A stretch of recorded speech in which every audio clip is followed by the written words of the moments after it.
retrouver pour le tirage hebdomadaire. Je m'excuse de ne pas avoir pu l'effectuer hier.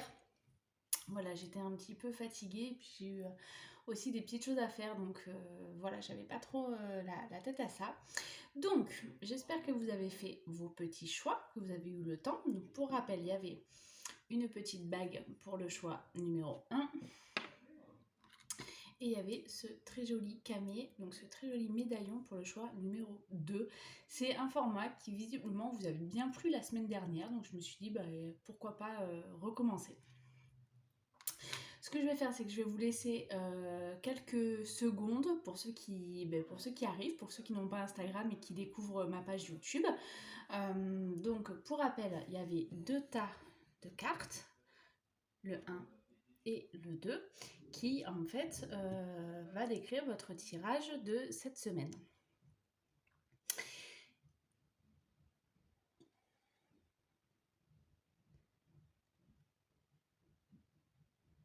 Allez, je vous retrouve du coup tout de suite pour le premier tas et pour découvrir avec vous ce que vont nous révéler les cartes et les oracles. Je vous dis à tout de suite. Voilà, je vous retrouve donc pour découvrir avec vous les cartes numéro 1. Je suis désolée, je gigote parce que vous le voyez, c'est pas le même contexte que d'habitude, donc je suis pas forcément très à l'aise. Ma cuisine est réquisitionnée, donc voilà, on fait autrement. Alors, avec le Witchy le Normand, la première carte que j'ai tirée, on a la carte de la pleine lune.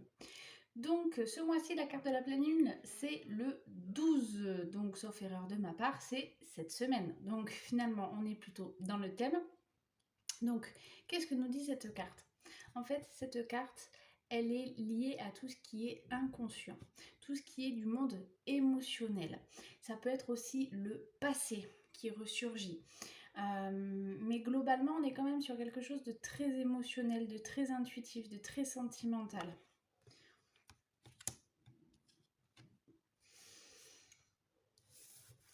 On va compléter avec l'oracle des miroirs et la carte de la culpabilité. Est-ce que vous ne seriez pas habité cette semaine peut-être de remords, d'une forme, oui, de culpabilité, de regret peut-être, de choses que vous n'avez pas fait par le passé, que vous n'avez pas pu entreprendre, que vous n'avez pas pu dire, que vous n'avez pas pu faire. Et du coup, ça engendre chez vous une certaine nostalgie. Ça peut être aussi des comportements que vous avez faits, que vous avez mis en place, une dispute avec quelqu'un qui vous est cher. Voilà, par exemple, c'est un petit peu ce qui me vient en tête. Donc, faites-vous confiance. Voilà, si vous êtes habité par des choses qui vous traversent, c'est ok. En fait, il n'y a pas de problème. Vous pouvez tout à fait accueillir ça. Vous pouvez aussi le travailler. Je pense qu'avec la carte de la pleine lune, on me dit aussi de bien penser à faire attention à vos rêves. On sait que souvent les pleines lunes, elles agitent voilà, le sommeil. On dit souvent que ça a une incidence. Je vous cache pas que j'espère que ça aura une incidence là-dessus. Voilà, MeToo légende, je sais pas, je vous dirai bien. Mais voilà, moi ça m'arrangerait bien. Pour en revenir à la pleine lune, donc les intuitions, les rêves. Et vous pouvez également faire des rituels de pleine lune. Pensez bien nettoyer vos bijoux, vos pierres. Vous pouvez également mettre de l'eau à la pleine lune dans laquelle vous aurez posé des intentions. Enfin voilà, vous pouvez aller voir sur internet. Sinon, je les mettrai éventuellement quelques petits rituels de pleine lune. Ça me fera un post supplémentaire. Donc voilà, il existe tout un tas de petites choses que vous pouvez faire pour la pleine lune et que je vous invite du coup vraiment à faire, ceux qui ont choisi le tas numéro 1. On va aller voir avec l'oracle d'Anka ce que vous pouvez travailler un petit peu cette semaine. On a soin des 7 chakras. Donc profitez des énergies fortes de la pleine lune pour travailler l'alignement en fait. Là, ce qu'on est en train de me dire avec cette carte, c'est qu'il y a... Alors, c'est pas évident d'être toujours très très aligné et d'avoir les 7 chakras ouverts en même temps, tout ça. Mais en tout cas, voilà, une petite méditation par exemple Je vous recommande Stéphanie Dordain ou Yann et Olivia, voilà, sur internet qui sont des gens très bien. Il y a Courant Indigo aussi, une page YouTube. Voilà, tous ces gens-là vous proposent des méditations. Sûrement que vous trouverez parmi tous ceux-là le soin des 7 chakras. Et ça, je vous invite vraiment à le faire. Profitez-en le 12 du coup pour aligner tout ça. Et puis ça vous permettra ça aussi. Parce que si vous avez des regrets sur des choses qui n'ont pas pu être dites, des choses qui n'ont pas pu être faites, etc., forcément, à un moment donné, il y a des choses qui vont vous rester bloquées au chakra de la gorge, voilà, au niveau du chakra du cœur, peut-être aussi du plexus. Donc, c'est assez dans le thème, je trouve. Comme d'habitude, on a pris l'oracle de lumière pour, j'ai pris l'oracle de lumière pour vous délivrer un message. On a la carte numéro 3, la carte de l'abondance. Et je vais vous lire tout de suite ce que ça nous dit. À moins que ça soit la carte du 5. C'est jamais très bien fait. Oui, voilà, c'est ça. C'est la carte numéro 5, la carte de l'abondance. L'abondance est partout autour de nous, dans la beauté de la nature, dans l'amour que nous recevons, dans la nourriture que nous pouvons manger et dans les surprises que la vie place sur notre route. Pourtant, nous l'oublions, ne la voyons que dans les choses matérielles. Nous avons souvent hérité de la peur de manquer, accumulant ainsi les ressources. Or, cette crainte bloque l'énergie d'abondance qui circule constamment autour de nous et nous ne savons plus comment nous satisfaire avec ce qui est déjà à notre portée. L'heure est venue de vous souvenir, que vous êtes béni d'une abondance infinie quelle que soit votre situation. Lorsque vous retrouverez la gratitude et la confiance dans votre cœur, vous pourrez ainsi vous aligner avec les grâces que l'univers désire vous offrir. Voilà, tout à l'heure on parlait d'alignement, on est là-dessus. Cessez d'avoir peur et rappelez-vous votre pouvoir créateur. Vous avez la possibilité de manifester ce dont vous avez besoin afin de nourrir votre âme et de vous mettre au service de votre propre lumière. Apprenez à vivre comme si tout était à votre portée, comme si vous étiez baigné de grâce et que la vie se chargeait en temps voulu de mettre en place les choses dans la matière. Le message. Si vous êtes dans une période où vous avez la sensation de manquer de quelque chose, l'oracle a un message pour vous. L'abondance est là, il ne tient qu'à vous de la manifester. Chassez la peur de votre cœur et accueillez la confiance dans votre esprit. Vous méritez toutes les belles choses que la vie peut vous offrir, il suffit d'y croire et de leur ouvrir grand les bras. C'est peut-être ça aussi la culpabilité. C'est-à-dire que peut-être que vous êtes mis en tête que vous ne méritiez pas les choses, que voilà, c'était pas pour vous, parce que voilà, vous avez peut-être fait quelque chose que vous estimez être mal, vous vous auto-flagellez un petit peu, vous n'avez pas besoin des autres, parce que c'est vraiment ce que j'entends, hein. C'est pas les autres qui vous culpabilisent, c'est vous tout seul. Et du coup, ces énergies-là en fait que vous dégagez, ça bloque pas mal votre abondance et du coup ça bloque pas mal de choses positives parce que vous êtes tellement persuadé que vous ne méritez pas ces choses-là que forcément ces choses-là ne peuvent pas venir à vous. Si vous avez la sensation que vous ne vous en sortez pas et que les difficultés s'accumulent, rappelez-vous que chaque obstacle est un enseignement. Sachez vous entourer de personnes aidantes et dirigez vos pensées vers des énergies positives. Dans quelque temps, la roue va tourner, soyez prêts, n'ayez plus peur de recevoir l'abondance que vous méritez et sachez jouir des cadeaux que l'univers place sur votre route. Sachez jouir, c'est pas facile à dire. Donc, sachez jouir des cadeaux que l'univers place sur votre route. On est plutôt dans le thème, on est plutôt bien. Allez, le petit message, le dernier, avec l'oracle de l'arbre de vie.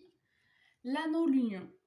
L'anneau entouré par le lierre symbolise une union solide et intemporelle, qu'elle soit sentimentale, amicale ou professionnelle.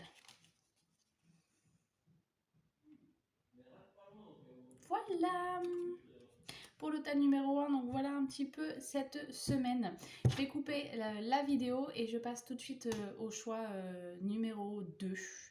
Voilà, j'ai toujours pas compris comment on mettait les liens de minuteur, mais bon, ça va venir, hein. D'accord ? Allez, à tout de suite. Nous revoilà pour découvrir ensemble les cartes qui étaient avec le petit médaillon. Donc ça, c'est le choix numéro 2. Donc on a exactement les mêmes oracles utilisés. Donc c'est parti, le Witchy le Normand nous parle des oiseaux. Les oiseaux sont associés au couple, aux fratries, mais principalement à la communication.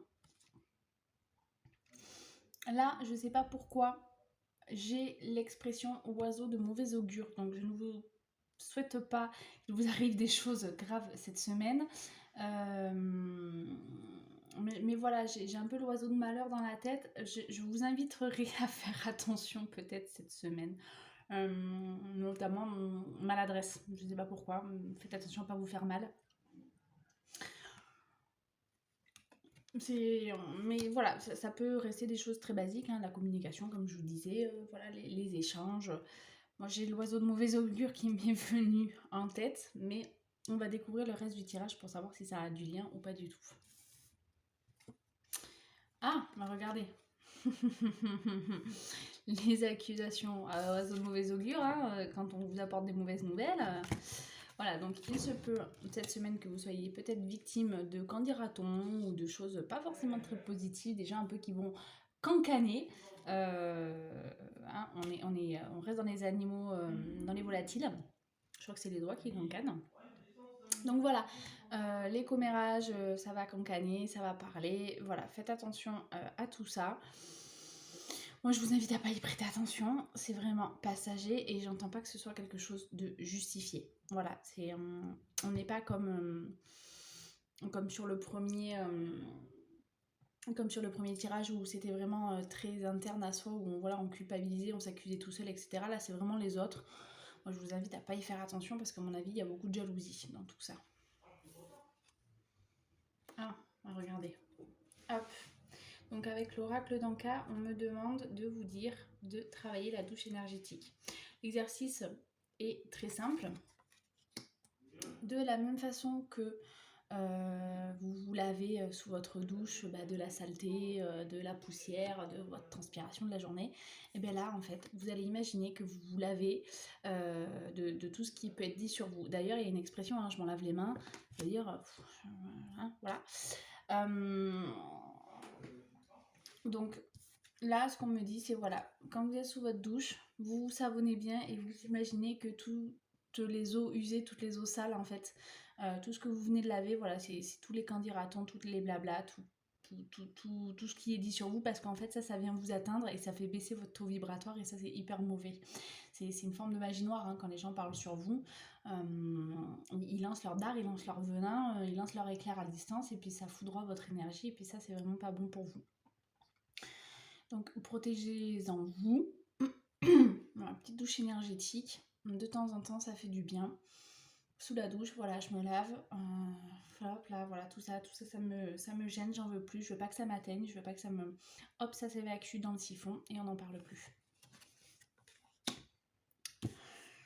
Alors, l'oracle de lumière, il nous dit quoi? Il nous parle de pardon. Vous voyez, la dame aussi, elle est dans l'eau, hein. Avec la douche énergétique, on y était. On a les yeux aussi qui rappellent pas mal, hein, les yeux du hibou qui vont partout. Vous savez, ces yeux-là qui partent sur tous les côtés. Ils ont une vue incroyable. La carte numéro 19, on va aller voir du coup. Hop, voilà. Lorsque nous sommes blessés, nous avons l'habitude de porter cette blessure dans notre cœur pendant les jours, les mois, les années. Parfois, cette blessure est si intense qu'elle continue d'alimenter de la tristesse, de la colère ou une profonde incompréhension. Ne pas traiter la source de ces émotions ne permet pas à la blessure de cicatriser. Il faut entamer un chemin vers le pardon pour libérer notre âme de ce qui nous pèse. Se pardonner pour ne pas avoir su réagir différemment, ou pardonner l'autre de ne pas avoir agi selon les besoins de notre être profond. Quand je vous disais aussi de vous laver de tout ça et de ne pas y prêter attention, c'est parce que il faut que vous aussi, pour ne pas baisser votre taux, vous arriviez à pardonner aux gens qui parlent et aux gens qui sont pas sains en fait. Si vous y prêtez attention d'une certaine façon, vous cautionnez cette magie, vous la laissez vous atteindre. Donc pardonnez à ceux qui vous ont offensé. Alors je vous dis pas de tendre l'autre joue non plus, mais l'idée c'est vraiment d'essayer de passer au-dessus. Le pardon est un acte des plus puissants pour se libérer, pour laisser le passé derrière soi et avancer de façon plus sereine, détachée de ce qui a pu pendant si longtemps alimenter un sentiment d'inachevé. Avec le temps, votre cœur a traversé différentes expériences et a appris à se protéger. Vous avez ainsi commencé à réagir face aux menaces de l'extérieur avec vos mécanismes de protection. Peut-être que ce comportement a heurté la personne en face de vous et peut-être qu'il vous était impossible d'agir différemment à ce moment-là. Trouvez en vous la force de vous pardonner, vous offrira le même espace de pardon auprès des autres. Car tout comme vous, leurs blessures les poussent parfois à blesser et à agir à l'encontre de l'amour. Si vous avez l'impression que vous portez en vous de l'amertume, une nostalgie ou un ressentiment, l'oracle a un message pour vous. Il est temps de pardonner. Rappelez-vous que cette personne a agi avec les moyens qui se trouvaient à sa disposition à ce moment-là. Rappelez-vous qu'elle possède également un héritage culturel, transgénérationnel, parental et affectif qui a pu peser dans son comportement. Tout comme vous, certaines personnes n'ont pas toujours la force ou la sagesse d'agir avec amour et compréhension. Lorsque vous aurez acquis la capacité de pardonner, vous serez également en mesure de percevoir que vous n'êtes pas responsable des actions et des comportements des autres. En restant centré sur l'amour, vous serez capable de vivre chaque expérience avec davantage d'harmonie. Là, en fait, on vous demande de faire preuve tout simplement un peu d'intelligence. Voilà. Pardonner, c'est pas oublier. C'est pas non plus se laisser faire. C'est simplement adopter un mécanisme de compréhension qui vous permet de dire ok, ça en fait, ça t'appartient. Ce que tu dis de moi, finalement, c'est peut-être ce que tu penses de toi. C'est peut-être ce que toi, t'as pas réussi à digérer. Mais moi, ne me le reproche pas. Voilà. Garde pour toi tes rancœurs, tes choses comme ça. Ça ne m'atteint pas, en fait. Voilà. Alors, ça veut pas dire qu'il faut tout rejeter la faute sur les autres. Mais ça veut juste dire, voilà, protégez-vous parce que vous pouvez pas prendre tous les malheurs du monde sur les épaules et puis on peut pas tout vous reprocher non plus. Voilà. Un dernier petit message, la mer, source d'énergie. On en revient, hein, la mer, la douche, cette carte où on voit une femme dans l'eau. On en revient à l'élément eau, hein, qui est très fort pour vous visiblement cette semaine. Au bord de la mer, tu te détends et te laisses aller en toute confiance. Tu goûtes à des sensations infinies et à l'inspiration. Tu te redynamises grâce aux nombreuses activités qu'elle propose. Vous pouvez, hein, moi je vous parlais tout à l'heure de douche énergétique parce que vous êtes à la douche et que là en ce moment en plus avec la saison, c'est voilà, on prend une douche tous les jours, voire 2 fois par jour pour bien s'hydrater et bien se désaltérer, puis parce que ça fait du bien. Mais vous lavez un petit peu de ce que peuvent dire les gens, ça peut être fait dans l'eau de la mer, ça peut être fait dans l'eau d'une rivière, enfin l'idée c'est vraiment symboliser que toute l'eau qui glisse sur vous finalement, elle évacue toutes les choses aussi qui sont dites sur vous. Les bains d'eau de mer sont très très bons aussi pour la santé. Donc voilà, c'est un joli tirage où pour résumer, on me dit vraiment de laisser passer un petit peu ce qui est dit sur vous, de laisser glisser, parce que vous n'êtes pas responsable de tout. Voilà, sur ces belles paroles, je vous souhaite une très belle semaine. Je vous retrouve du coup le 12. J'essaierai de vous faire un petit post si je suis pas en train d'accoucher sur les choses que vous pouvez faire comme rituel. Sinon, j'essaierai de le faire 1 ou 2 jours avant. Voilà, je vous souhaite une très belle semaine et je vous dis à dimanche. Au revoir.